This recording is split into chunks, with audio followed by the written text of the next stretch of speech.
ஒரு சமயம் திருக்கயிலாய மலைதனில் அன்னை பார்வதி தேவி மகாதேவரான சிவபெருமானுடன் ஏகாந்தமாய் மகிழ்ந்திருக்கையில் ஆதிசிவன் மிகுந்த மனநிறைவுடன் பூமியை நோக்கி அங்கு என்றும் அமைதி செழிப்பு மற்றும் மகிழ்வுடன் மக்களின் வாழ்க்கை பரிமளிக்க ஆசிர்வதித்தார்.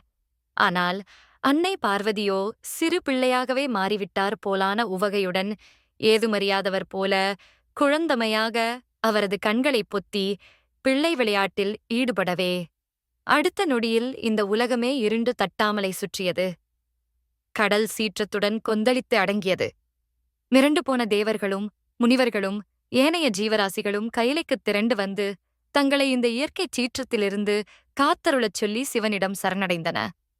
அப்போது சிவன் அன்னையின் பிள்ளை விளையாட்டு கெடாதபடி நெற்றியில் மூன்றாவதாக ஒரு கண்ணை எழச் செய்து முக்கண்ணராகி பவப்பின் அந்த மூன்றாம் விழி திறந்து இவ்வுலகை காத்து ரட்சித்தார். நெற்றிக்கண் திறந்ததும் உலகே ஒளி வெள்ளத்தில் மூழ்கி பிரகாசமானது. எங்கும் பசுமை கொஞ்சி விளையாட அன்னை பார்வதி அக்கணமே பச்சையம்மனானார்.